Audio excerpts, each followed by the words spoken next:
Everything changed this morning.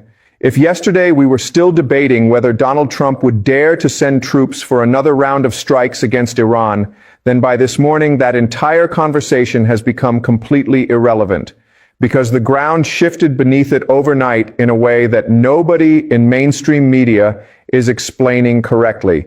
Think of it this way. Imagine the most confident man in the room, the man who has been telling everyone at the table for months that he controls the game. And then imagine someone quietly placing a card on the table in front of him that he never expected to see. Watch what happens to his face in that moment. That is what happened in Washington this morning.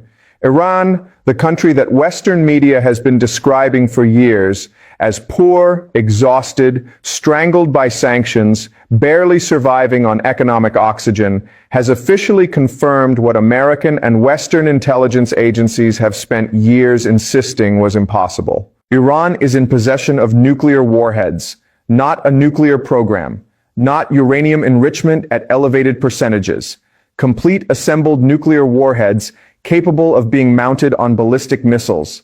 My name is Professor Zhang Yakin. Welcome to this analysis. What I am going to show you in the next 20 minutes is not simply a news update about Iran's nuclear status. I am going to show you the secret deal that made it possible, the elaborate deception that protected it, the impossible choice it has placed in front of Washington, and the real reason behind Trump's 5-day ceasefire that has nothing to do with peace and everything to do with military positioning and stock market protection. Here is my first question for you. How does a country that cannot legally buy basic industrial components because of international sanctions somehow manage to complete one of the most technically sophisticated manufacturing processes in human history, the assembly of functional nuclear warheads? Think about that for a moment before I show you the answer. The answer has caused blood pressure drops in offices across Washington and Tel Aviv. The answer is a transcontinental partnership between two countries that the international community never took seriously enough as a strategic combination: Iran and North Korea. The structure of this arrangement is elegant in its simplicity. North Korea has excess nuclear technology. It has decades of bomb testing experience that has terrified Japan and South Korea for years. North Korea has the engineering knowledge, the miniaturization expertise, and the practical experience of turning nuclear material into functional deployable warheads. What North Korea does not have is reliable oil revenue. Sanctions have strangled its energy access, and its economy operates on the permanent edge of crisis. Iran sits on one of the largest oil reserves on Earth. Money from oil sold through shadow networks to willing buyers flows into Iranian state coffers at volumes that Western sanctions have reduced but never eliminated. What Iran does not have is the final technical knowledge needed to cross the threshold from uranium enrichment to functional weaponized warheads. Two countries, two complementary deficits, one historic exchange, oil and cash flowing from Tehran to Pyongyang, nuclear engineering expertise, and top-level technical personnel flowing from Pyongyang to Tehran. No international banking system required. No visible shipping routes. Submarines for equipment transport. Secret air corridors through third countries for personnel. A transaction conducted completely beneath the surveillance architecture of the most sophisticated satellite intelligence network on Earth. The deception that fooled everyone here is my next question. When Trump ordered the bombing of Iran's nuclear facilities and American officials declared victory, saying Iran's uranium enrichment infrastructure had been set back by decades, what do you think actually happened? Was it a genuine strategic success, or was something else going on entirely? The answer is the most sophisticated military deception Iran has executed in its modern history. The surface facilities that American bombs destroyed were decoys. Spectacular, convincing, expensive decoys built precisely to absorb American firepower, while the real program continued untouched. The actual warhead assembly laboratories had been relocated deep underground, hundreds of meters inside solid rock mountain ranges in central Iran, specifically chosen because American bunker-busting munitions cannot penetrate to those depths. Inside those underground facilities, North Korean nuclear engineers guided Iranian scientists through the final and most technically demanding step. The miniaturization of nuclear warheads to fit onto Iranian ballistic missiles, including the Shahab and Khorramshahr systems, which have the range to reach American military bases across the Middle East and to reach every major Israeli population center. Trump's bombing campaign dropped enormous quantities of the most powerful conventional munitions in the American arsenal on facilities that were essentially theatrical productions designed to be destroyed. Iran absorbed the strike, documented the damage for international audiences, and continued its real program without interruption 1,000 meters below the desert floor. Now here is the question that this reality places directly on Donald Trump's desk, and that has no comfortable answer. Strike or do not strike. That is the binary choice. And I want you to think about both sides before I show you why neither option is survivable for Washington. If America does not strike, it is accepting the reality that Iran is now a nuclear power.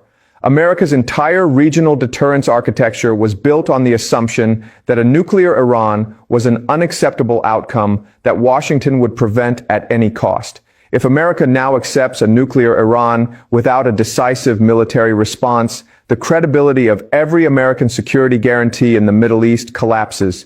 Every country that has relied on American protection as a substitute for its own nuclear deterrent begins reconsidering that calculation immediately. If America does strike a confirmed nuclear power, the calculation is fundamentally different from every previous strike against Iran. Striking a country with nuclear warheads mounted on ballistic missiles is not a military operation. It is a gamble on whether that country's leadership will choose to use those weapons in response. Iran cannot reach the American homeland with its current missile systems, but Iran can reach every American military base across the Middle East. It can reach Israel with complete coverage. One nuclear warhead reaching Tel Aviv is not a military setback. It is the end of a nation. Israel covers an area so small, with so little strategic depth for population evacuation or facility dispersal, that a single nuclear detonation above its largest population center ends the Israeli state as a functioning entity. This is why the White House has shifted to diplomatic language in the past several days, deeply concerned, requesting international community intervention, language that sounds soft because the underlying military reality has become genuinely terrifying. America's GDP is $27 trillion. Iran's GDP is $400 billion. And yet America does not dare touch Iran. That gap between economic power and actual freedom of military action is the most precise demonstration of nuclear deterrence that the post-Cold War era has produced. Here is the question that everyone watching Trump's 5-day ceasefire announcement asked. Is Trump going soft? Is America backing down? Is this a genuine peace offer or something else entirely? The answer is something else entirely. And understanding what it actually is changes your entire reading of every public statement coming out of Washington right now. The 5-day ceasefire is a military positioning operation disguised as a diplomatic gesture. In the days immediately before Trump's announcement, maritime tracking systems and intelligence reports documented a significant movement of American naval assets. The USS Tripoli, a massive amphibious assault ship, departed from bases in Japan and the Philippines with approximately 2,500 elite Marines from the 31st Marine Expeditionary Unit. Its destination is the Middle East theater. This ship is not a standard aircraft carrier. It is designed specifically for what military doctrine calls littoral warfare, close-range coastal combat. On board are helicopters, F-35B fighter jets capable of vertical takeoff and landing, and hovercraft landing boats designed to put Marines on hostile coastline under fire. The specific mission profile these assets are designed for matches precisely what would be required to seize Iranian radar installations and anti-ship missile launchers along the coastline of the Strait of Hormuz, to physically clear the Iranian military presence from the islands and coastal positions that give Iran its ability to threaten global oil shipping. Pentagon planners calculated the transit time required for this fleet to travel from Asian bases to firing position in the Gulf. That time is 3 to 5 days, exactly matching the ceasefire window Trump announced publicly. While international media and Iranian leadership spend the 5 days debating whether to sit at a negotiating table, the American military machine is advancing silently across thousands of miles of open ocean. On the day the ceasefire expires, the USS Tripoli and its 2,500 Marines are positioned exactly where they need to be. Whether Iran negotiates or not, the military option is fully assembled and ready.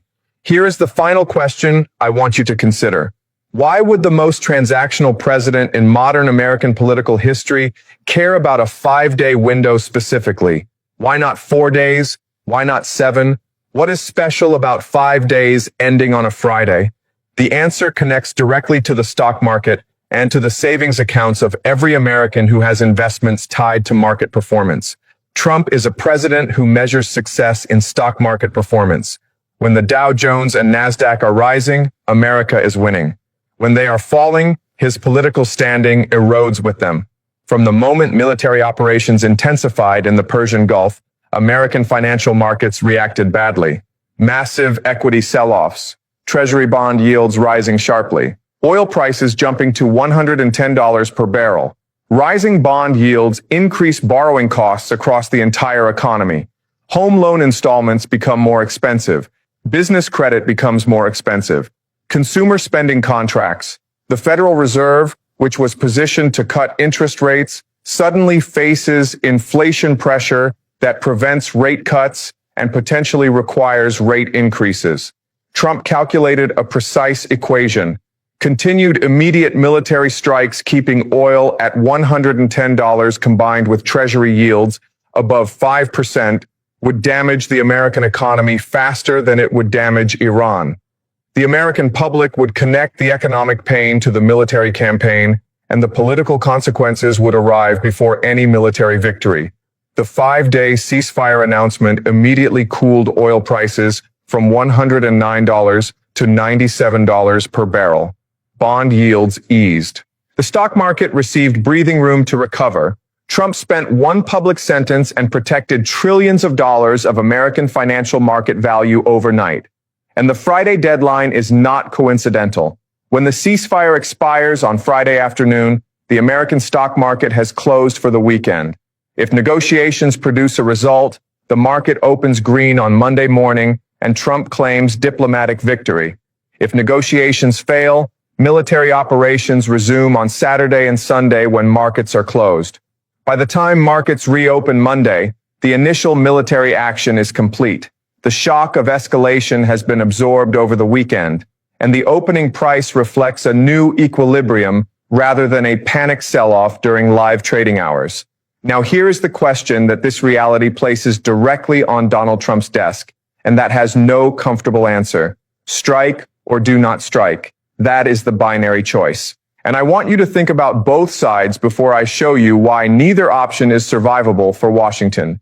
If America does not strike, it is accepting the reality that Iran is now a nuclear power. America's entire regional deterrence architecture was built on the assumption that a nuclear Iran was an unacceptable outcome that Washington would prevent at any cost. If America now accepts a nuclear Iran without a decisive military response, the credibility of every American security guarantee in the Middle East collapses. Every country that has relied on American protection as a substitute for its own nuclear deterrent begins reconsidering that calculation immediately. If America does strike a confirmed nuclear power, the calculation is fundamentally different from every previous strike against Iran. Striking a country with nuclear warheads mounted on ballistic missiles is not a military operation. It is a gamble on whether that country's leadership will choose to use those weapons in response. Iran cannot reach the American homeland with its current missile systems, but Iran can reach every American military base across the Middle East. It can reach Israel with complete coverage. One nuclear warhead reaching Tel Aviv is not a military setback. It is the end of a nation. Israel covers an area so small, with so little strategic depth for population evacuation or facility dispersal, that a single nuclear detonation above its largest population center ends the Israeli state as a functioning entity.